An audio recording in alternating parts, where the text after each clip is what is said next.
I worked 35 years as a civil engineer in Indianapolis, and for 35 years I told myself the same thing every Monday morning while I knotted my tie in the bathroom mirror. Someday, Ray, someday you'll have the land, the workshop, the quiet. Someday you'll build things with your hands instead of approving other people's blueprints.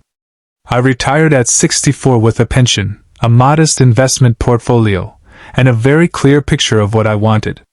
The purchase took 8 months from the first search to closing day. I looked at properties in 4 states before I found the right one. 5 acres in the Texas Hill Country outside Fredericksburg, featuring a 2-bedroom farmhouse with limestone walls that stayed cool in the summer, a detached guest house behind a stand of live oaks, and a workshop large enough to finally justify the woodworking equipment I'd been storing in a rented unit in Indianapolis for 6 years. The previous owners had kept horses. The barn smell had faded, but not entirely, and I liked that. It felt lived in. It felt earned.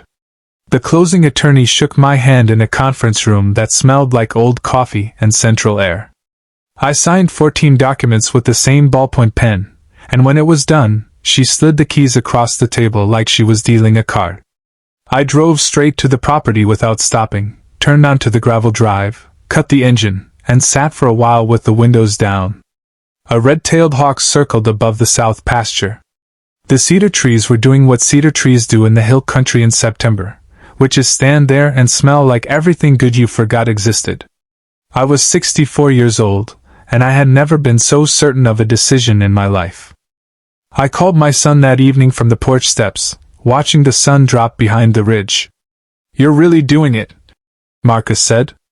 His voice had that warmth it got when he was genuinely happy for someone.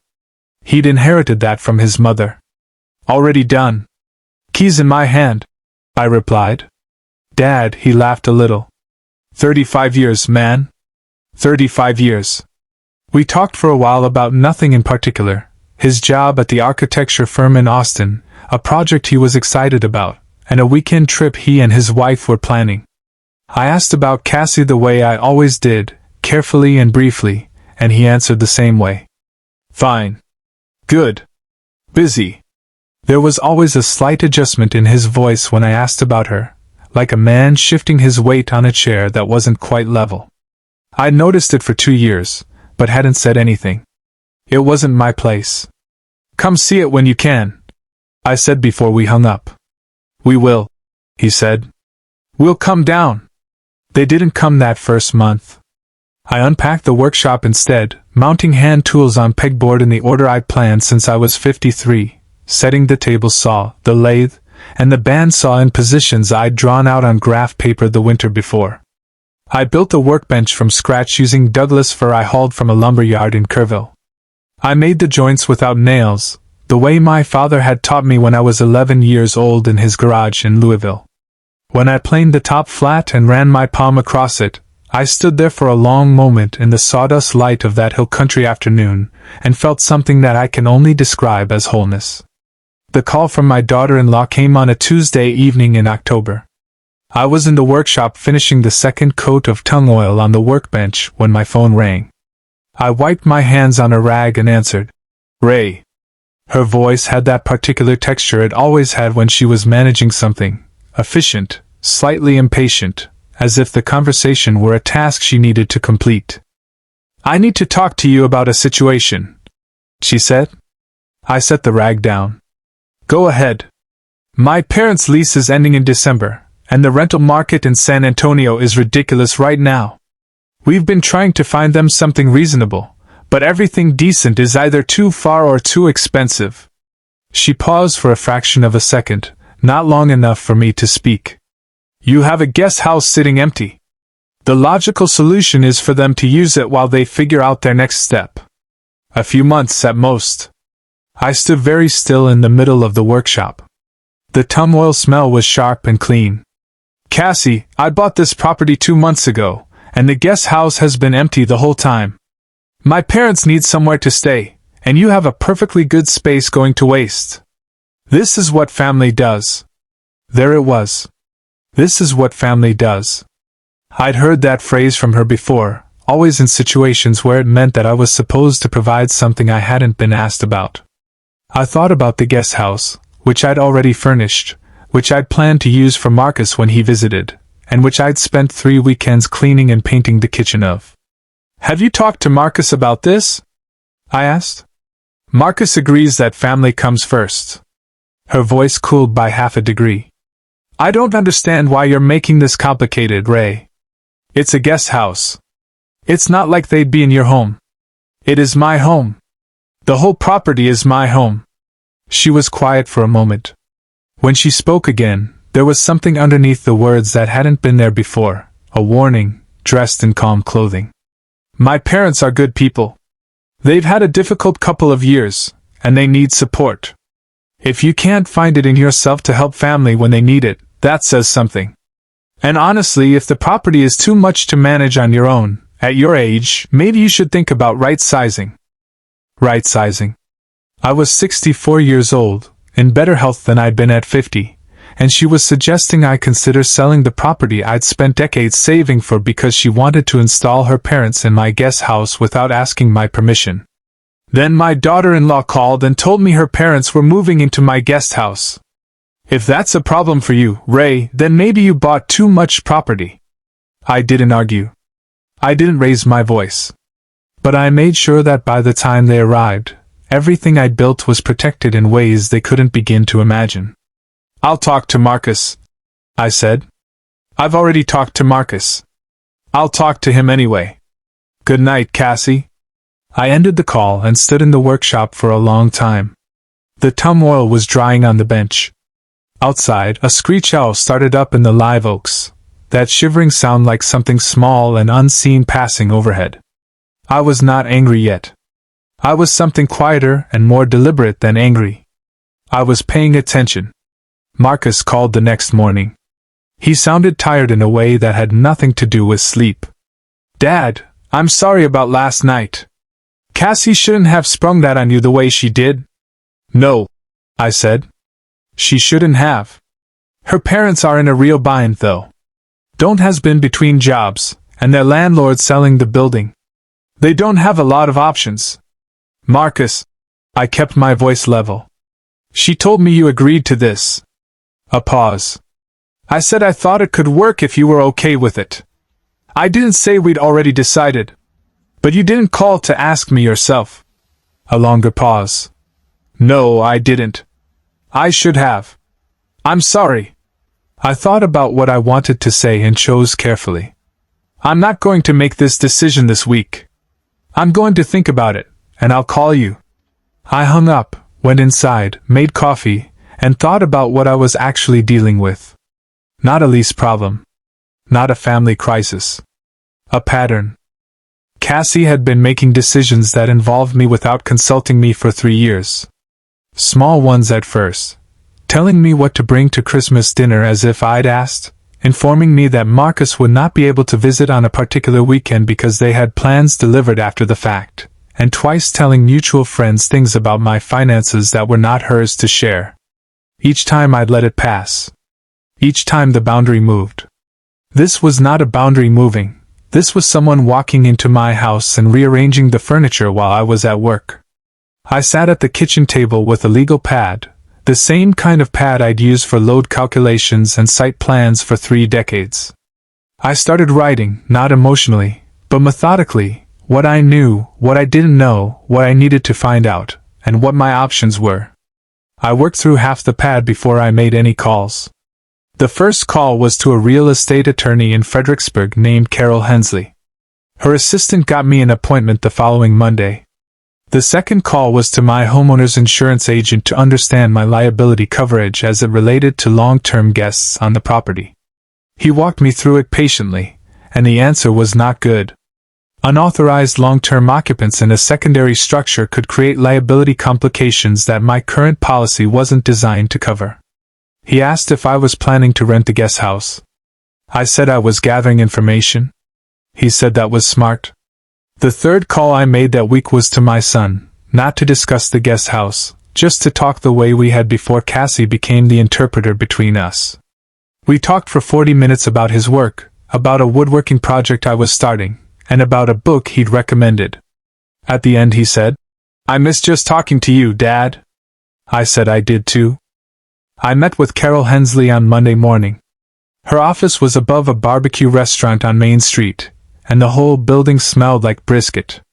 She was 60 herself, direct in the way of someone who'd spent decades cutting through other people's wishful thinking. I laid out the situation without editorializing. My daughter-in-law wanted to house her parents in my guest house without my prior consent. I had not agreed, and she was presenting it as a settled matter to multiple parties. Carol listened without expression. "And your son, where does he stand?" "He's in the middle. I don't think he planned this. I think he got maneuvered into appearing to co-sign something he hadn't actually agreed to. Your property. Your decision. No ambiguity legally," Carol said, folding her hands. "If her parents show up and you've told them no, any attempt to remain on the property is trespass. Simple as that. What concerns you beyond the legal question?" "I'm concerned about what I don't know." "Why now? What's the actual situation with these people?" "My daughter-in-law told me her father is between jobs. In 3 years of family dinners, I've never heard a single coherent explanation of what he does for a living. I've asked Marcus twice and he deflects." Carol was quiet for a moment. "I can give you a referral. A retired investigator who does background research for attorneys in the area. Clean, professional, no drama. His name was Tom Greer, and he worked out of a single-room office in a strip mall in Burnie with a filing cabinet that took up half the wall. He was 70 years old, wore reading glasses on a chain, and had the careful patience of someone who had spent a career looking for things people tried to hide. I explained what I needed. He quoted me a flat fee of $400 for a standard background report on 2 individuals, and told me he'd have something within a week. What he found arrived as a clean 12-page PDF on a Thursday afternoon. Donald Pruitt, age 68, had operated 3 small businesses over the last 12 years, a landscaping company that closed with unpaid vendor debts in 2017, a food truck venture that ended in 2020 with a civil judgment against him for breach of contract, and a third business, a residential cleaning service in San Antonio operating under his wife Sandra's name. That had been dissolved earlier that year. There was a lien against their vehicle for unpaid taxes. There was a notation in the report, carefully sourced, that a civil judgment from a former business partner for just under $50,000 remained unsatisfied. I read the report twice. Then I opened my laptop and looked at something I should have thought to look at 6 months ago. Marcus had mentioned in passing at Easter that they were saving for a house. He'd been specific about the timeline, 3 more years, and specific about the amount they were trying to reach for a down payment. I hadn't thought about that conversation again until now. I called Tom Greer back the following Monday. "I need you to look at something else," I said. "Potentially. I don't know if this is within scope, but I want to understand what I'm actually dealing with. Tell me what you're wondering about. Whether the financial difficulties you found have been finding resolution through my son." He was quiet for a moment. "That would require looking at things I can't access legally without consent or a court order. What I can do is look at publicly available records, business filings, and court documents. If there are loans taken in your son's name, those may have filings. If there are debts registered against his address, I can find those." "Do it," I said. The second report took 10 days. I sat on my porch with a glass of iced tea and read it in the afternoon heat. A personal loan in Marcus's name had originated 18 months ago for $55,000. The lender was a financial services company known primarily for consolidation lending. The listed purpose, debt management. The filing was public record. $55,000, Marcus, who had been talking about saving for a house. I set the paper down and watched a white-tailed deer pick her way out of the cedar brake at the south end of the property. She stopped at the edge of the grass and looked at me without fear, the way animals do when they've decided you're not a threat. After a while, she moved on. I had a decision to make, and it wasn't about the guest house anymore. Marcus came down on a Friday afternoon, 3 weeks later, alone. Cassie hadn't been mentioned in the phone call when we arranged it, and I hadn't asked. He looked the way he'd been looking for a while, thinner than he should have been, with a tightness around the eyes that I recognized because I'd worn it myself during the hardest years of building a career while raising a child alone after his mother passed. We worked in the workshop the first afternoon, side by side, not talking about anything that mattered. I showed him the workbench. He ran his palm across the top and said it was the best piece of furniture he'd ever seen, and I believed him because he said it without looking at me, the way people tell the truth. We cooked steaks on the grill that evening and sat on the porch until the fireflies came out over the pasture. Eventually Marcus said, "She told me to come down here and talk you into letting her parents stay." "I know. I don't actually want to do that." "I know that too." He stared at the dark line of the cedar break. "Dad, how did I get here?" It wasn't really a question. I answered it anyway. "You loved someone. You trusted her. Those are not character flaws." I paused. "What I need to tell you is going to be hard to hear, and I want you to hear it anyway." He turned to look at me.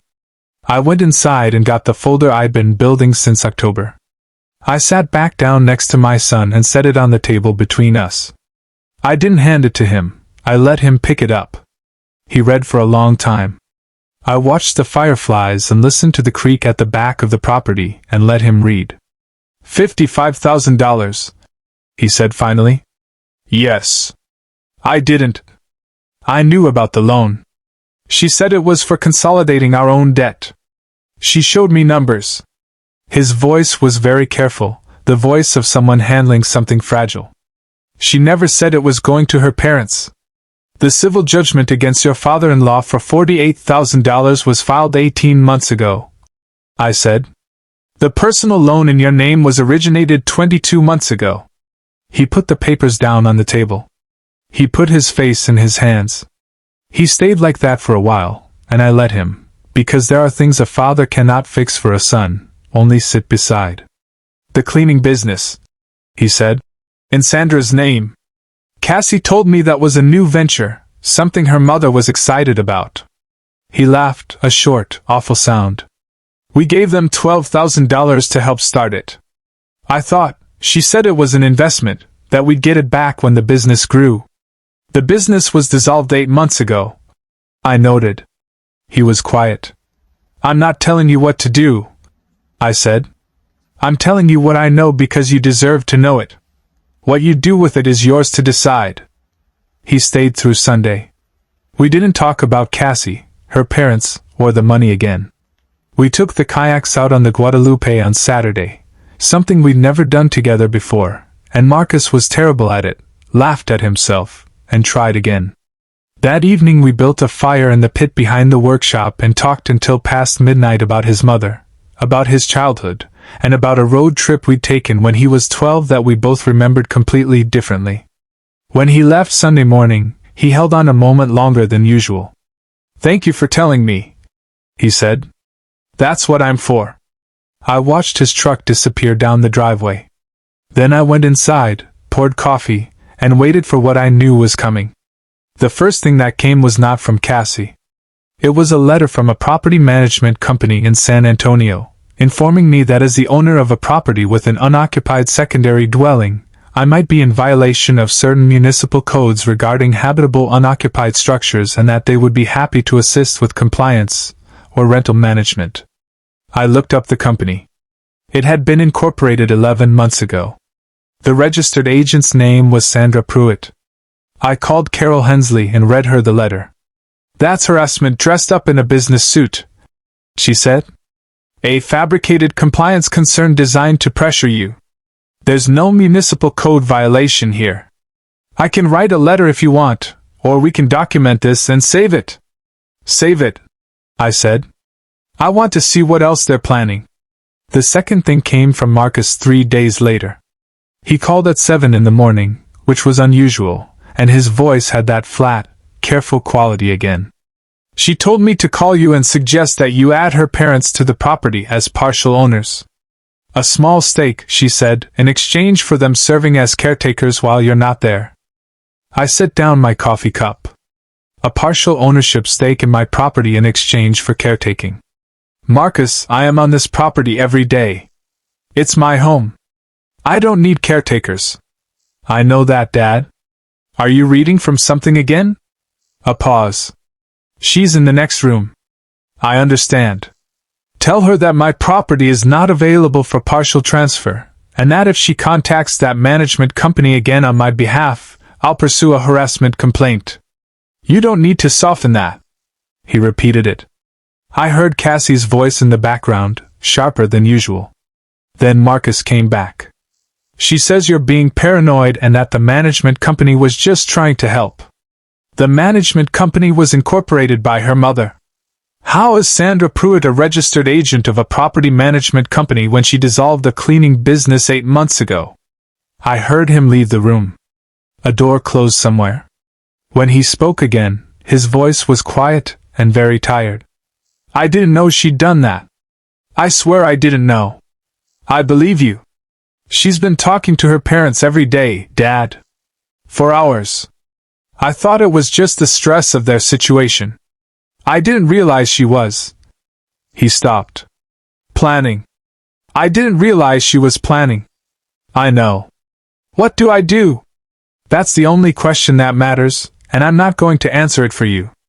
But I'll say this. Whatever you decide it based on what's actually true, not on the story you've been told. He was quiet for a moment. I'm going to talk to an attorney. I know a good one, I said. Carol Hensley referred Marcus to a colleague in Austin who handled family law. Marcus called me after the first consultation, sounding like a man who'd just been handed a map after being lost in the same building for 2 years. The attorney had outlined what Marcus was legally exposed to, what had been taken without his full understanding, and what his options were. Some of it was recoverable, some wasn't. 2 weeks after that call, Marcus told Cassie he wanted a separation. Her response was immediate and coordinated in a way that suggested it had been prepared. Within 48 hours, I received a certified letter from an attorney in San Antonio I'd never heard of, asserting that my son's wife had a financial interest in my property by virtue of certain funds her family had contributed toward its purchase and upkeep. I called Carol. She's claiming her parents gave you money, Carol said. Not a penny has passed between me and anyone in that family. Not in any direction. Of course not. This is a nuisance filing intended to cloud the title and create leverage. It will go nowhere, but we need to respond. She paused. How well documented are your finances? Your purchase records? Your own funding sources? Every transaction for the past 6 years is in a folder in my filing cabinet, copied to a secure cloud backup, and I have the original bank records going back to 1998. Of course you do, she said, sounding almost amused. You're a civil engineer. 35 years. I'll have a response drafted by Thursday. The response went out. The San Antonio attorney withdrew the claim 4 days later. Carol told me later that he'd done some basic due diligence after receiving her letter, and realized there was nothing there to litigate. He apparently had not done that due diligence before filing. What Cassie did next surprised me, not because it was worse than what came before, but because of where it came from. She called my son's cousin, a woman named Patricia whom I had known since she was born, and told her that I was showing signs of cognitive decline, that I was living alone in an isolated rural property, and that someone in the family needed to intervene before something happened. Patricia, to her credit, called me directly. I'm sorry, Ray. I didn't know what to do with it. You did the right thing calling me. How specific was she? She said you made some erratic decisions about the property and that you'd become confrontational with family members in ways that weren't like you. She used the word deteriorating. I'm 64, Patricia. I walk 4 miles a day. I'm building furniture in my workshop, and I just filed a legal response to a fraudulent property claim through my attorney. Would you like the attorney's number? She laughed. No. I believe you. I just wanted you to know what she was doing. I appreciate it. I'm going to document this conversation if you don't mind. Document away. I called Carol and told her about the conversation. She added it to the file she was building, which by this point was substantial. She's throwing everything she can find, Carol said. This tells me Marcus's attorney has her worried. What do we do? Nothing. Let her. Every action she takes is documented. Every fabrication she files creates more exposure for her and less for Marcus in the dissolution proceedings. She's not hurting you, Ray. She's hurting herself. I sat with that for a few days. I thought about Cassie, who in the early years of her marriage to Marcus had seemed genuinely fond of him, who had sent me a handwritten thank you note after the first Thanksgiving she spent with us, and who had once driven 2 hours to help a friend move with no expectation of anything in return. I tried to understand what had happened, what combination of her parents' financial failures and her own panic had turned her into someone who would file false claims and spread lies about her father-in-law's mental health. I didn't arrive at a satisfying answer. Some people, under enough pressure, reveal something that was always there. Some people become someone new. I couldn't tell which was true, and it didn't change what I had to do. Marcus came down again in February. He was thinner still, but the tightness around his eyes was different now, purposeful rather than anxious. Her attorney tried to attach the property claim to the divorce proceedings, he said. My attorney filed a motion. The judge dismissed it in about 4 minutes. Good. She's countering everything with more of everything.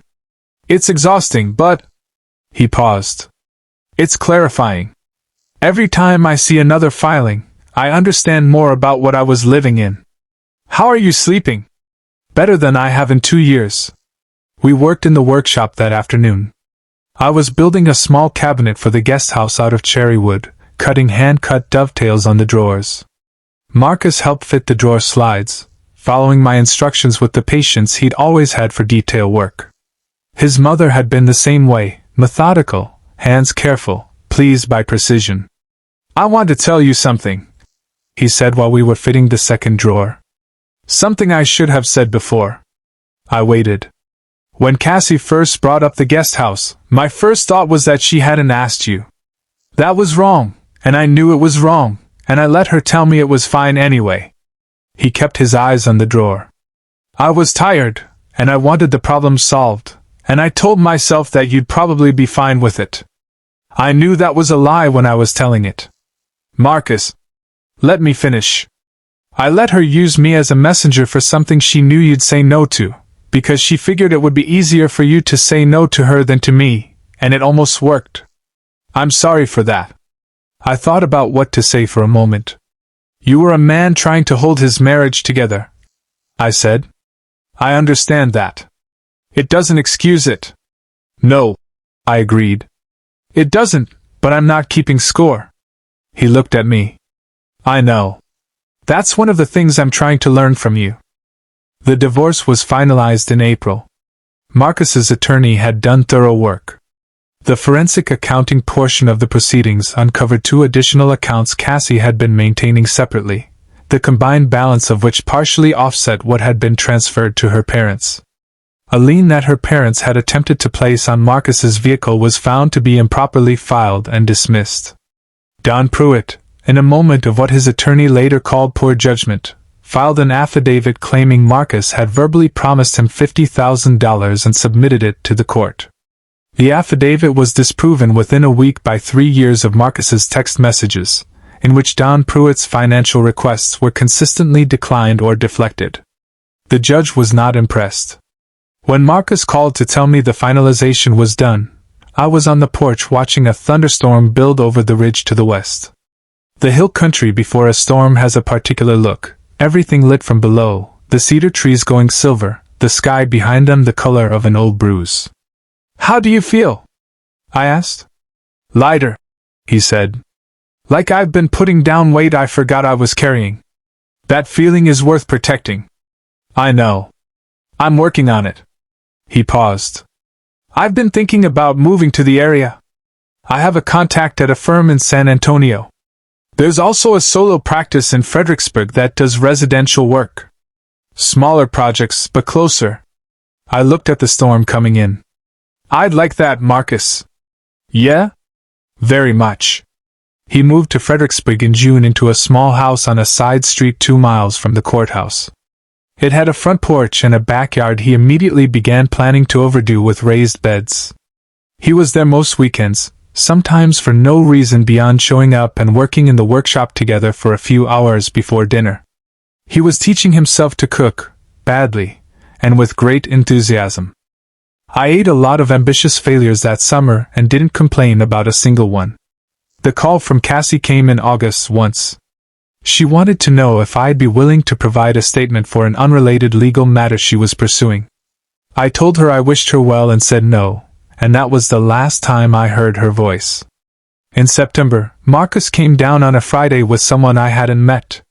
She walked up the porch steps ahead of him with the direct posture of a person comfortable in new situations, extended her hand, and said her name was June. She was an architect at the San Antonio firm where Marcus was now working. She'd grown up in Bastrop. She had opinions about wood joinery that I found immediately interesting. "He said you built the workbench yourself," she said. "Can I see it?" We spent 45 minutes in the workshop. Marcus stood in the doorway while June and I discussed the bench construction in detail, the joint selection, the reason I'd chosen tung oil over polyurethane, and the way the grain had turned out on the front apron.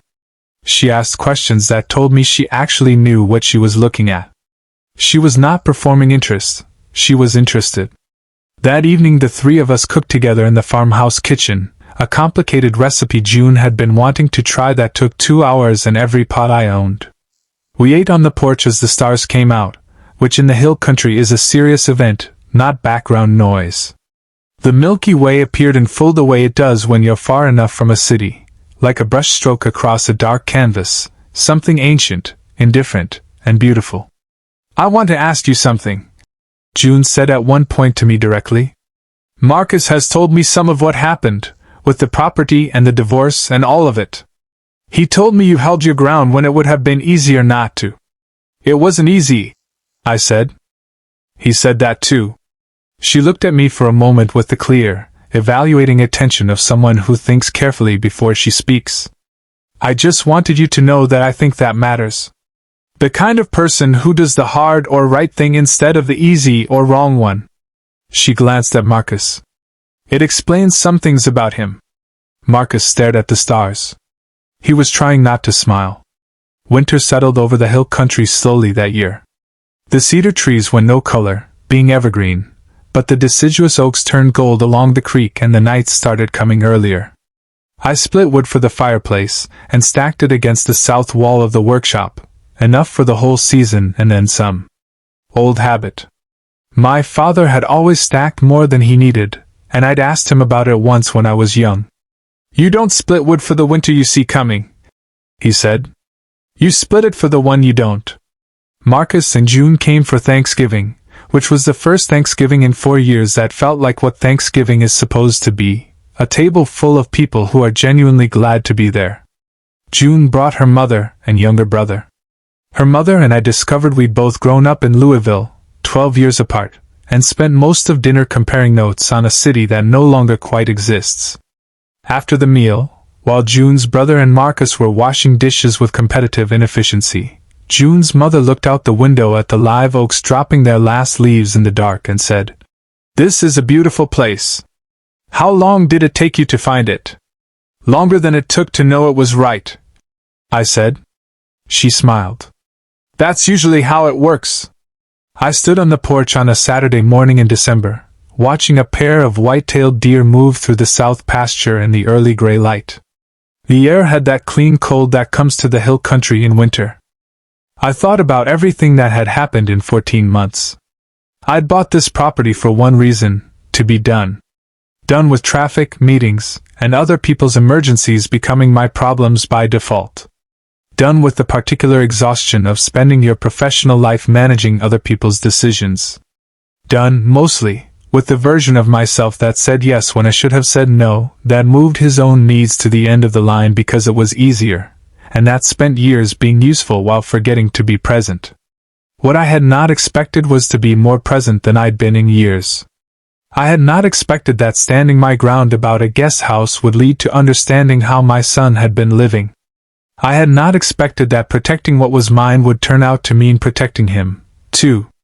I had not expected that the piece I'd bought with 35 years of work would end up being noisier, fuller, and more worth having than the silence I'd imagined. Marcus called that afternoon to say he and June were coming down Saturday evening, if that was all right. "Come for dinner," I said. "I'm making the short ribs. She's going to bring wine. Tell her to bring the Tempranillo, not the Cabernet." He laughed. "How do you already know what wine she buys?" "She told me at Thanksgiving." I was listening. He was quiet for a second. "You know what she told me after that weekend? She said you were the kind of person she wanted to know for a long time." I looked out at the pasture. The deer were gone, back into the cedar brake, invisible again. "Tell her the feeling is mutual," I said. After we hung up, I went into the workshop. The cherry cabinet I'd been building was nearly done, just the hardware to install and a final coat to apply. I fit the hinges onto the doors the way my father had taught me, feeling for the gap, adjusting until it was right, the way it has to be right when there is no acceptable alternative. When I swung the doors open and closed 3 times and felt them meet without binding, I stood back and looked at what I'd built. Outside, the cedar trees stood in the winter light, roots deep in the limestone, patient as everything that endures. The guest house behind the live oaks was still empty, still mine. The workshop was full of sawdust, the smell of tung oil, and the specific satisfaction of things made well and protected with intention. I was 65 years old. I had a son I was proud of, a future daughter-in-law I respected, a property I'd earned and defended, and more dinners worth having than I could count from here. I turned off the workshop light, walked across the yard in the cold December air, and went inside to start dinner. Ray's story reminds us that retirement isn't just about stepping away from the daily grind, it's about stepping into a space we have truly earned. For many Americans over 65, the biggest challenges don't come from managing the land or the house, but from establishing firm boundaries to protect our hard-won peace of mind, our finances, and the well-being of the people we love. If this story resonated with your own experiences of standing your ground, protecting your legacy, or navigating complex family dynamics in your later chapters, we would love to hear from you. Please leave a comment below to share your thoughts, and let us know where you are reading from today.